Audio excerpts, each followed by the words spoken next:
For that wonderful introduction and for your tremendous support of this civility series. And also the other co-sponsors, the Ferguson Library, the Hearst Media Group in Connecticut. And a special thanks to the librarian, Alice Knapp. You know, libraries are very, very special places. It's really where, you know, my major transformation occurred, going from the bottom of the class to the top of the class, reading books. We were very poor, but between the covers of those books, I could go any place, I could be anybody, I could do anything. And I began to read about incredible people in all kinds of fields who accomplished so much. And I began to recognize that the person who has the most to do with what happens to you in life is you. So, you know, I stopped listening so much to all the people who were saying what you couldn't do and why you couldn't do it. And it was the library, really, where that occurred. Now, when I got the invitation to be one of your speakers, I knew I had to come because I spent so much time talking about the need for civil discourse in our society. And frequently, in my public speeches, I remind people, as Jesus said, and later echoed by Abraham Lincoln, a house divided against itself cannot stand. Never has stood, never will stand. And when people begin to hate each other and to divide themselves, there is no good place that it ever leads to. And we must be careful as a society. It's okay to disagree with people. I always say if two people agree about everything, one of them isn't necessary. But to realize that there are those out there who are driving wedges between every demographic, race, income, religion, gender, politics, you name it, driving wedges, telling you that you're supposed to hate these people. And, you know, I often like to use the symbol of our country, the American, the bald eagle. I mean, so majestically flying over the hills and the valleys, beautifully soaring, master of the air. But why can it do that? Because it has two wings, a left wing and a right wing. Couldn't do it with two left wings, couldn't do it with two right wings. So what does that mean for us? It means that if we work together, there's a whole lot more that we can accomplish. But you know, great nations like Rome, they failed. Not because they were weak. They had no external enemies who could overcome them. But they destroyed themselves from within and made themselves easy prey for the barbarians. Something that we must learn from. In a couple of my books, America the Beautiful and One Nation, I discuss how we need to rediscover what made this nation what it was. What are the good things about America? What are the things that we need to learn from so that we don't repeat them again? The bedrock principles, like the Constitution, that have guided this country for hundreds of years. And it's up to all of us, the people of this nation, not Democrats, not Republicans, not independents, to reject the voices of division and hatred that have cropped up, and to believe that the strength of our nation lies in our democratic values and our civility one to another.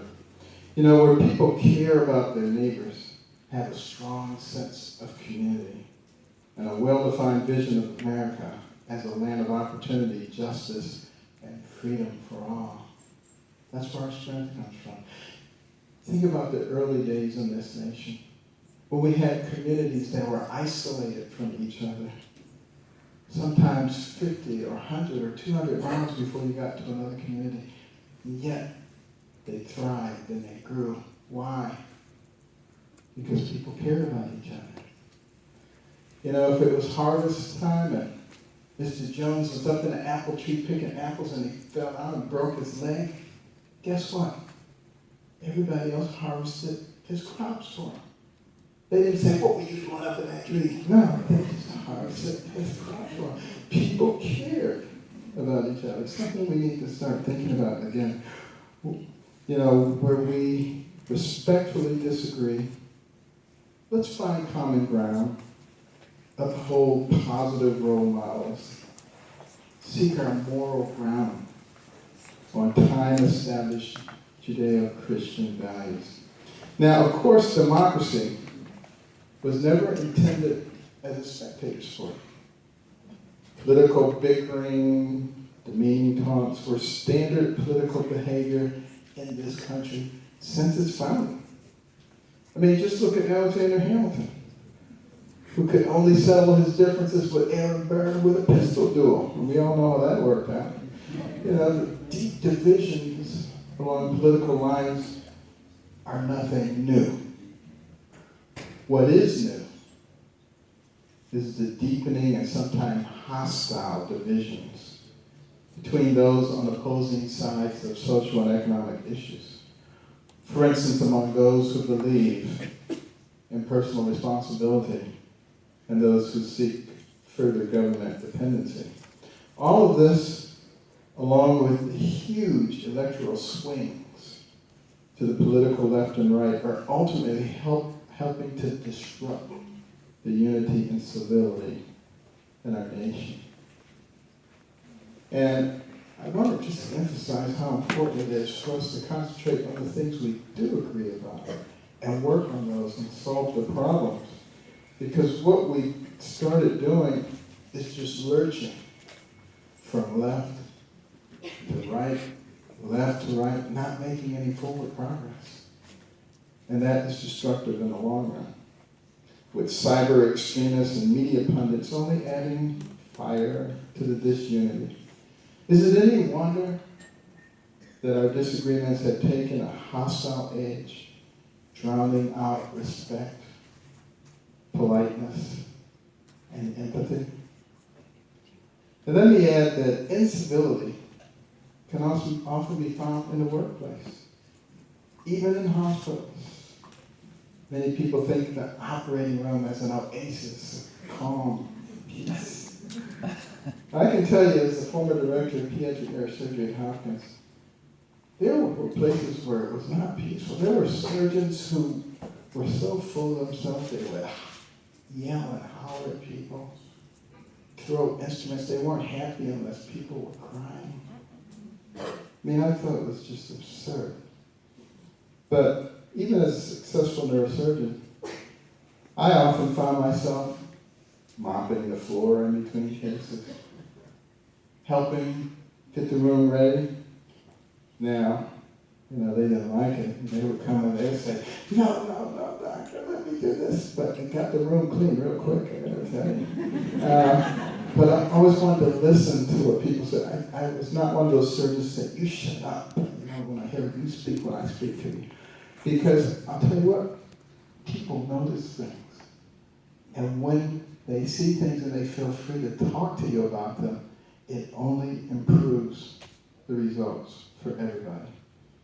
So regardless of the job title, no one in the operating room was undervalued or overlooked, and it made a huge difference in the outcomes. Now, interestingly enough, if we look around, there are really plenty of good people everywhere, from all walks of life, helping to build and unify communities. And there's Angela King, founder of a group called Life After Hate, who made the journey from being a neo-Nazi to advocating harmony within diversity. Daryl Davis, an African-American musician and book author, he authored the book, A Black Man's Odyssey in the Ku Klux Klan. And he reached out to members of the KKK, befriended them, helped turn them from their hatred. These are just two of tens of thousands of ordinary people helping to bring civility back to the dialogue. And as a secretary at HUD, one of my jobs is to further the civil dialogue, how to best serve families in our care on assisted housing, among many other things. And of course, some of you have seen the headlines in the media regarding what we're trying to accomplish at HUD. We are, to quote, declaring war on the poor by our policies and initiatives. What a bunch of crap. We are totally committed to fair housing and helping people in assisted housing and families graduate out of dependency to a better life of self-sufficiency and self-respect. Unfortunately, having a civil discourse on this issue is getting harder by the day. And what we're doing at HUD is declaring war on poor management. We are trustees of some of America's most vulnerable families, and taxpayers' money. Both have been seriously mismanaged in the past. Fortunately, a couple of months ago, we finally got a CFO after many months of political wrangling. He's 37 years in Ernst & Young, a tremendous mind. And he came in and he looked at the books and he was ready to run out the door, but we restrained him. And, we're in a process of really transitioning from a gigantic inefficient bureaucracy to a business model that will actually be able to respond to the needs of people. And that's what we were doing earlier today, dealing with the crumbling foundations situation. It's awful. And through no fault of their own, people wind up losing the value of the most important financial thing in their lives. And obviously the solution does not lie in one area. But that's why we have a federal, a state, and a local government, as well as local nonprofits, other kinds of groups. When we begin to work together, including reaching out to the insurance companies, their responsibility too, and we all start thinking about our responsibility. And then you look at, the people in the housing development that was so poorly managed. We can't stand around and let people live in those kinds of conditions and just turn a blind eye to it. Too often you hear you should just leave things like they are, the status quo. Let tenants remain where they are without any hope of making a successful life out of assisted housing.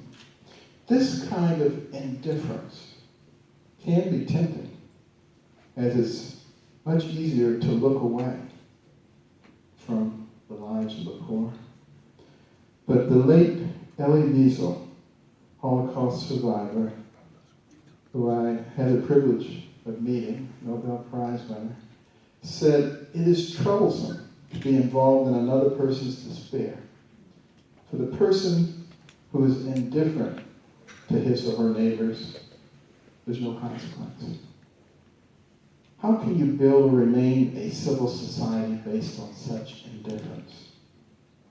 The despair of any of our families in assisted housing is our business, as well as our problem to solve. And we're moving forward to turn this situation around. At HUD, we're no longer measuring success by how many people are in a program or in a housing project, but by how many graduate out of that and becomes independent. That's what makes our country strong. Our most precious resource are our people. We only have 330 million. That's a quarter of what India and China have. We need to develop our people if we're going to be able to compete into the future.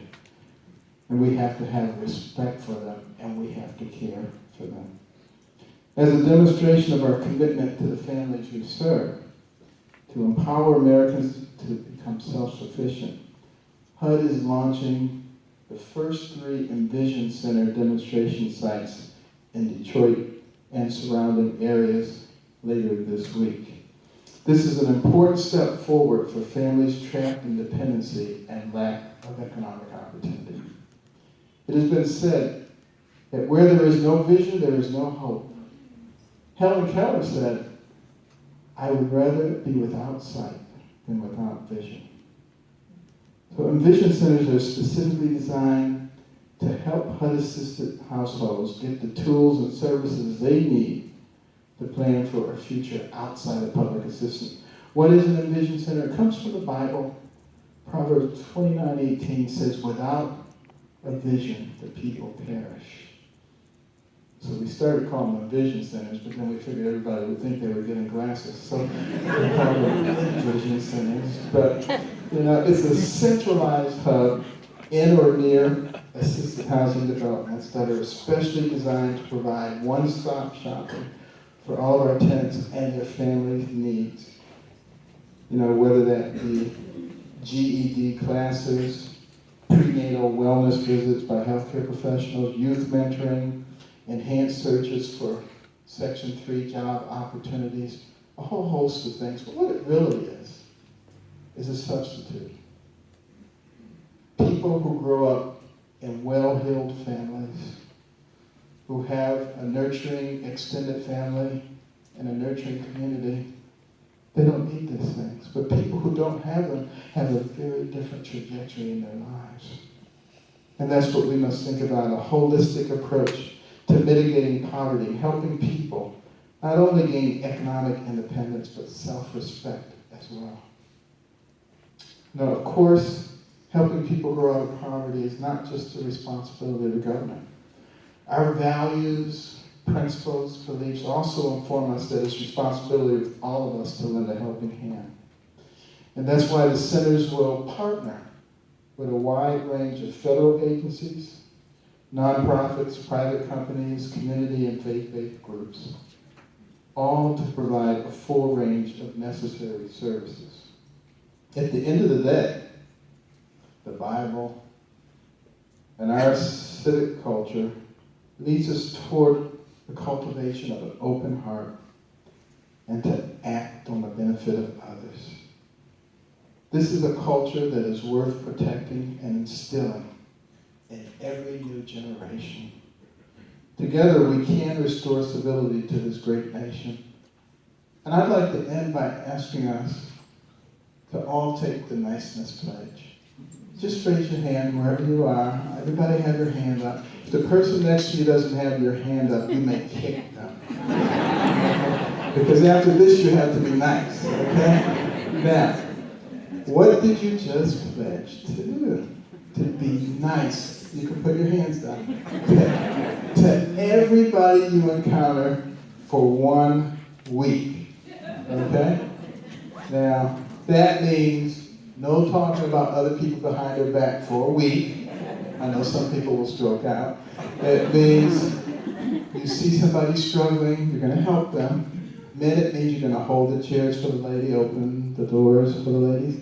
Ladies, it means you're not going to curse them out when they do that. You get to the elevator, there's only one spot left. You're going to let somebody else get on. And when you're on the elevator, you're not going to act like you never saw the numbers change before. Speak to people. You might have to practice CPR, but speak to people. You're going to get your car in the parking lot. It is jam-packed. 3 people are following you in their car because they want your space. When you get in the car, you're not going to open the glove box and pull down the mirror. Just get out of the space. You don't have to revel in your power. But what are you doing during that week? Thinking about others first. What kind of a community? What kind of a state? What kind of a nation?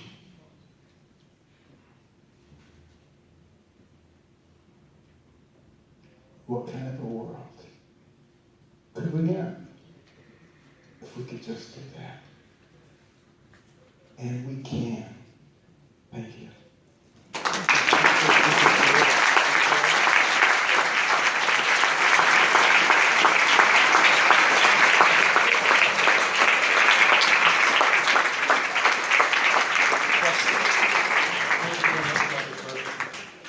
again thank all of you for coming, and thank Candy Carson for being here in the first row. We've asked for questions for Dr. Carson.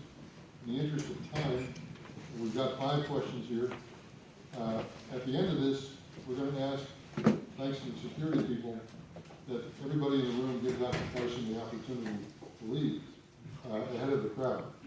So it'll give him a chance to get out of here without getting buttonholed by 307 people, but that's the goal. So let me ask the 5 questions and ask Dr. Carson to respond. The first one is, you have the opportunity to speak anywhere in the world, anywhere in the country, on any platform, at any time. Why would you pick the Ferguson Library at this point? Well, as I said before, I love libraries. It's really where I got my start. I was here today at the bequest of Senator Murphy and Blumenthal and Congressman Courtney to look into those issues. So what better other thing could you do than to come here and speak about one of my favorite topics, civility, and what we can do about it. Well, we're really grateful you're here. Second question, the Fair Housing Act was signed into law 50 years ago. As we commemorate the anniversary, can you tell us how we're doing in terms of addressing housing discrimination? Well, obviously, there's still work to do. Have we made progress? Of course. I think back to when I was in the 8th grade, and in the 5th grade I was the worst student in the class. 8th grade I ascended to the top thanks to the library, but they gave a special award at the end of the year to the student with the top academic achievement. And you take the report card around to all the classes, and the teacher would mark it, and I had all A's, and I was down to my last class, which was band. And but I was really good in band. I even subsequently was offered a scholarship to Interlock, and those in music know what that means. So I knew I was going to get an A there. The guy gave me a C to ruin my report card, so I wouldn't get the award because I was the only black student in the class. And to his chagrin, band didn't count.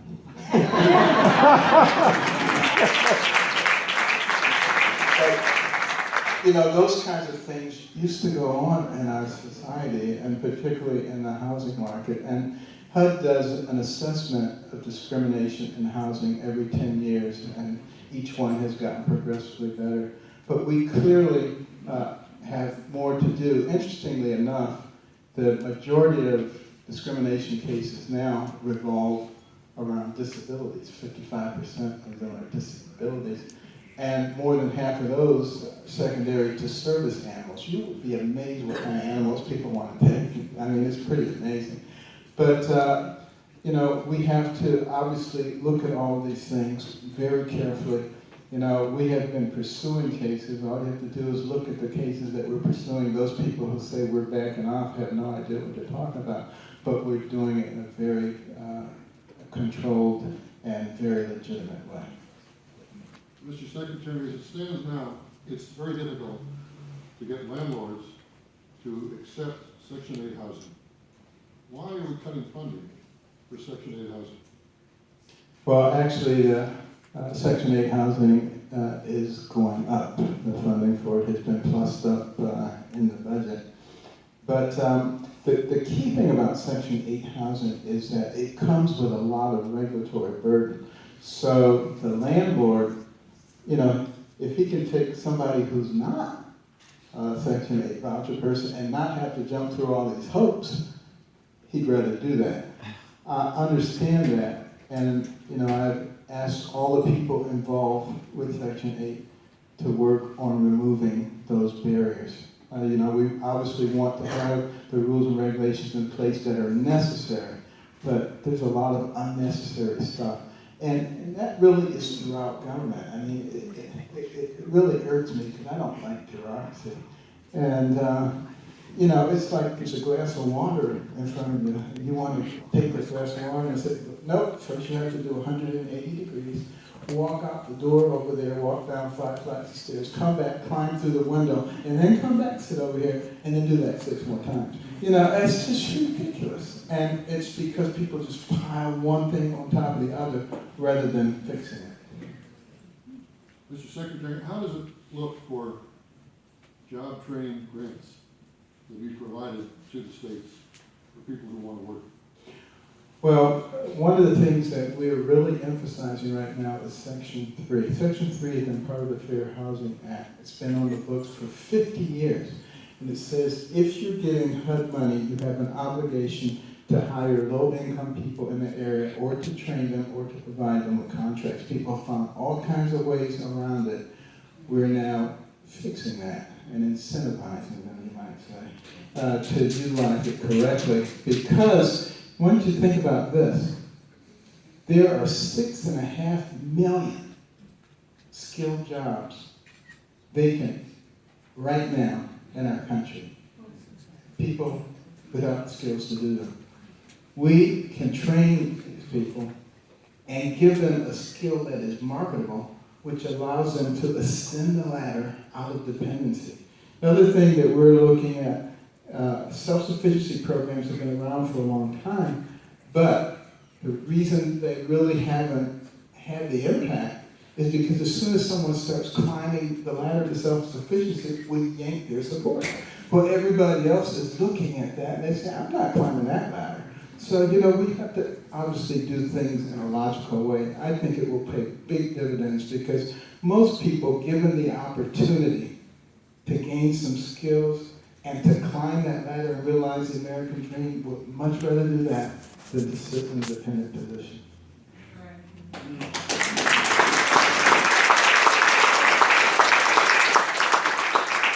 Mr. Secretary, it's been said that the number of separate problems contributing to people and families needing federal assisted housing is as broad as the Mississippi River.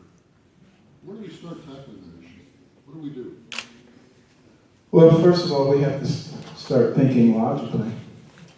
And we have to stop dividing ourselves, putting ourselves in our separate corners, and throwing hand grenades at each other. You know, this is called the United States of America, not the divided States of America. That's what we have to look at. And then we have to adopt the can-do attitude. And I got to tell you a story about a little girl who fell off a swing here in Connecticut. And she hit her head and had a seizure. And, you know, they said post-traumatic seizure, no big deal, but then she had more and more and just kept having more seizures despite medications, despite consultations. Went and saw specialists in different places. Finally, someone in Boston said, I think she has rash-resistant encephalitis. And the seizures will get worse and worse, no matter what you do. And eventually, you know, she'll become incapacitated and may die. And there's nothing you can do about it. The mother would not give up. She read about everything she could read about. Discovered some of the things we were doing at Hopkins, including an operation called hemispherectomy, take out half the brain of the child. And make a long story short, they came for a consultation after hearing about the risk, you know, might be paralyzed, might die. They said, seizures are not that bad. So they came back to Connecticut, but she was in a play, had a seizure on stage. They brought her back, they wanted the operation. I did the operation, took out the left half of her brain. Everything went smoothly except for one thing, she didn't wake up at the end of the operation. She remained in a coma. A day, 2 days went by. The poor parents were beating themselves up. Why did they do this? You know, a couple of weeks went by. She used to love Mr. Rogers. They would play tapes of Mr. Rogers, didn't wake her up. Mr. Rogers heard about her. After 3 weeks, came to the hospital, to her bedside with his puppets to try to wake her up. Didn't wake her up. A whole month went by. It was in the middle of the night. Her dad was lying on a cot next to her bed. And she said, Daddy, my message is, And he was so shocked, he jumped up and ran out. She talked only in all his underpants. Everybody came out to see what all the commotion was. And you know what? That was the beginning of a rapid recovery for that little girl. And in no time she was walking, it was time to go back to school. Nobody thought she could achieve at school. She was missing the left half of her brain. The part that lets you calculate, but that little girl worked so hard, she was so determined that the next semester, on the test, she had the highest score in her class in mathematics, and she did that with half of her brain. And that little girl is here tonight with her parents. With his family.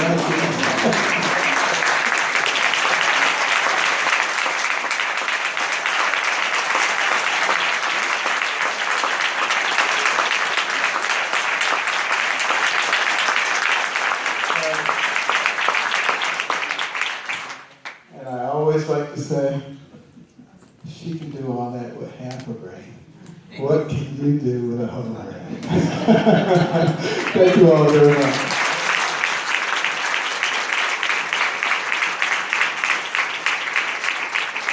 We'll just have two more questions, and then we're going to ask the secretary to leave and leave all of us here. But the first question is, Mr. Secretary, you indicated Helen Keller, Elie Wiesel, heroes, some people lesser known as heroes. Who are your other heroes? Who should we step up to and admire? Well, besides Jesus Christ, my mother.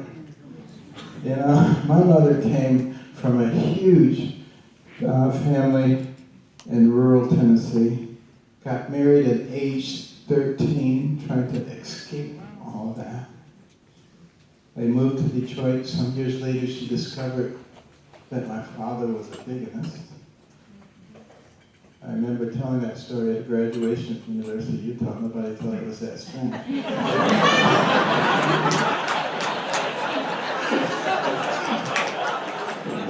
Just kidding. But, she was determined that my brother and myself would be successful. She hadn't had a chance to get much education. Barely finished the 3rd grade, was illiterate, but she was a spy. She worked as a domestic, cleaning people's houses. She was spying on them. What makes these people so successful? And she realized that they didn't spend a lot of time watching TV and just wasting time. They did a lot of reading, planning and strategizing. So she came home and imposed that on us. And we were not happy. I mean, if it were today's society, we would have called the social workers and they would have taken her away and handcuffed her. But those days you had to do what the parents said. So, but that made a tremendous difference. And no matter what people said to her or about her,